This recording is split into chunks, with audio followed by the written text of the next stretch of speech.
Hey Bookbellas and fellas, Kira here, and I'm here to talk about The Silenced Girls by Pat Barker. This is the spoilery version of this video. I did also do a non-spoilery version of this.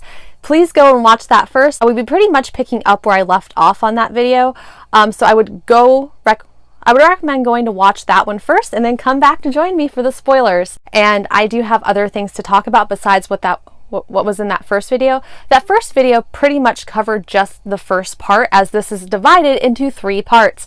So I'm going to get into the second 2 parts in this video. So where I left off in the previous video was talking a little bit more about what happened during the first part of this, and I'm going to get towards the end because in the first part we do hear a lot about Briseis, who's a slave girl who is with Achilles, and Achilles has kidnapped her from her home of Lyrnesius.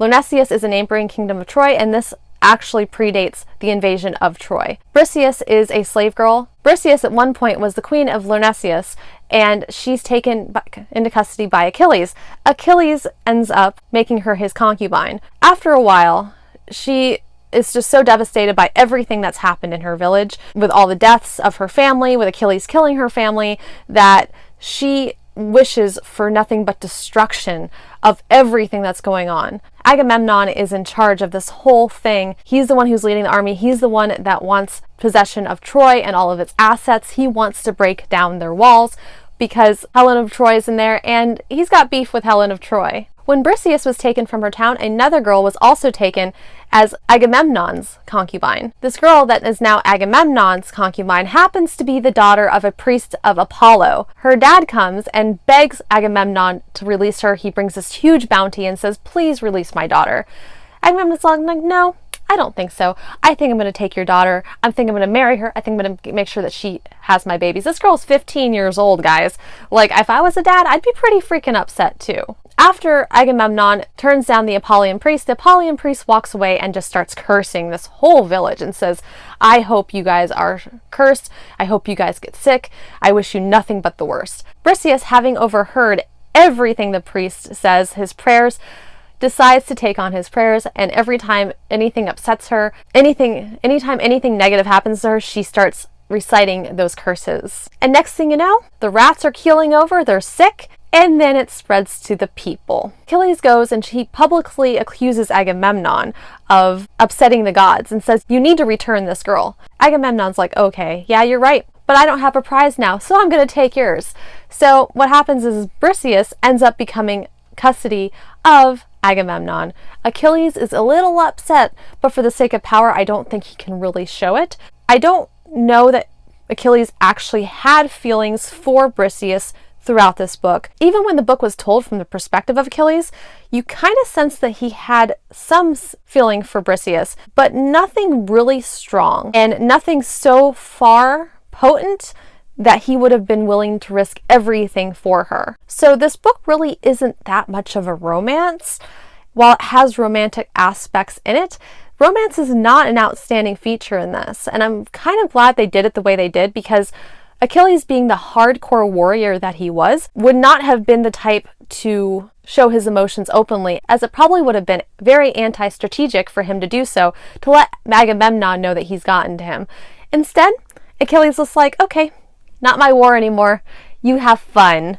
And so at this point, Briseis is still owned by Agamemnon. Agamemnon hasn't even touched her, but being the fact that Achilles refuses to fight now because of what Agamemnon has done, he decides that he's going to do some bargaining with Achilles because he's losing this war and the enemy is right outside their gates. Agamemnon is willing to offer Achilles the world. He's willing to offer him next in line for the throne. He's willing to offer him his daughter.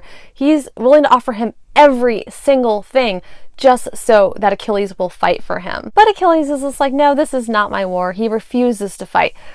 Patroclus does not agree. Patroclus says, "Our men are dying. There's so much death here. We need to defend our people." Patroclus decides to get permission from Achilles to wear Achilles' armor out and fight against Troy the next day. Achilles isn't really sure that he likes this idea, but he makes a pact with Patroclus that if he sees any danger, he is to turn away and run. Needless to say, next day, Patroclus is slaughtered by Troy's star boy and oldest son of the king, Hector. Achilles is enraged, so he decides to blame Briseis for everything. He's just like, oh, Agamemnon, I can't believe we had this disagreement over a lousy female. We're done. Let bygones be bygones. I wish Briseis had never been born.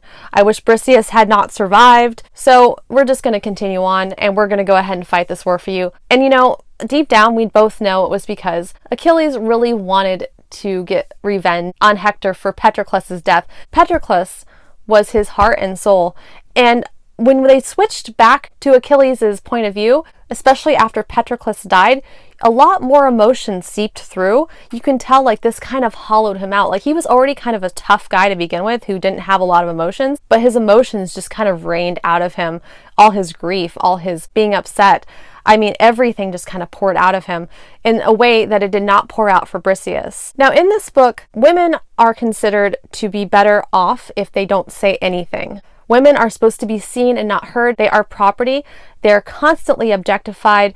And especially if you're a slave like Briseis was, they put you where they want you, and that's end of story. The women are constantly having to watch from the sidelines as these guys fight without having any say of what's going to happen to their future. All these women know that the next time somebody invades, they're going to be turned into slaves and they're going to be killed, because the slaves usually get killed while the women of nobility end up becoming slaves. In the next section, also like in section 2, they also kind of flash back a little bit to let you know that Briseis was in fact friends with Helen of Troy, and they kind of had a decent relationship. So when Briseis finds out that they are getting ready to storm down Achilles' walls, there is a slight bit of regret. The day after Patroclus dies, Achilles goes out and meets Hector and kills him and drags his body around the arena. And Achilles does this repeatedly because he is just grieving. And late one night, a few days after Hector's death, they receive a visitor from Priam. Priam is the king of Troy. He came unarmed. He came with a dowry to get his son's body back in order for it to be buried properly. Achilles has never respected a man so much, has never known a man as devoted as Priam is to his son. And in a lot of ways, Achilles admires him for this. He admires him more than Agamemnon. Agamemnon to Achilles is just this coward who takes all of his victories for himself. And so Achilles decides to have Priam sleep at the camp that day because he sees that he's an elderly man and probably needs to sleep, and it gives Achilles and Briseis time to go clean up Hector's body. Priam actually recognizes Briseis as being a friend of Helen's, and he is very regretful about her current situation, and he fears for the fact that his family could end up in the exact same situation that she's in right now. The next day, Priam departs with Hector's body, and Achilles promises Priam 11 days of peace so that he has time to have a proper burial for his son. At this point, Briseis is now sleeping in the same bed as Achilles again, and they are sleeping together, and she's pretty sure she's pregnant. She doesn't really want to tell Achilles until she's 100% sure, because when she was with her husband over in Lyrnessus, she was not able to get pregnant, and they were together for a little while. So the fact that she actually finally got pregnant with a child to her is a huge surprise. Achilles and Briseis spend a ton of time together during the 11 days of peace. It is an alternating perspective. Sometimes the perspective is from Briseis, sometimes it's from Achilles, and you know Achilles is still heavily mourning over Patroclus and is still very, very upset about the whole thing with Patroclus. And he knows that his demise is going to be coming soon. He does end up finding out that Briseis is pregnant. He sees her throwing up one morning, and she comes out about it and says, yes, I am pregnant. The day before he goes back into a battle against Troy, which is also the last day of the peace that he had promised Priam, Achilles arranges a marriage for Briseis to one of his new assistant generals. Once again, Briseis is put in a position where she has no say. She just has to go with the flow. And the thing about it is that Achilles decides to do this to protect her and his unborn child. And you know what? It works. It does. It protects her. It keeps her from becoming a slave again, and it keeps her protected from all the other soldiers because now she has status again. At the end of this book, Achilles does die like he does in the Iliad, but I kind of liked this perspective. They leave it very ambiguous. They tell you a few different ways that he could have died, because this is not supposed to be a legend. This is supposed to be told from a real person's perspective who was alongside Achilles. And so she frames it as more of a legend. She speculates that it could potentially have been an arrow, but there's a few other ways that he could have died too. After Achilles dies, and the soldiers take all of these women from Troy and decide to make them into slaves as well, she goes away with her husband. This book had so many wonderful things, but it was also a very insightful look into how women were treated back then. They didn't have a say. They weren't considered real people.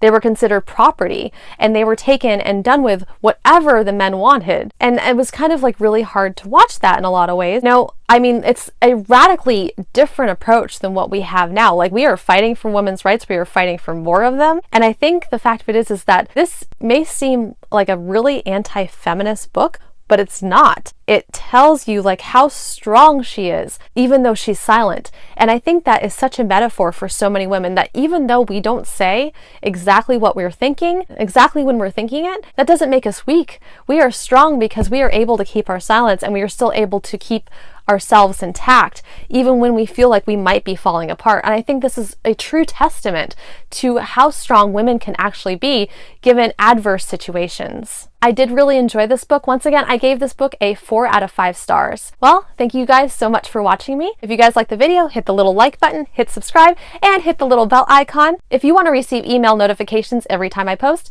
And as always, thank you so much for watching, and thank you for joining me till the end.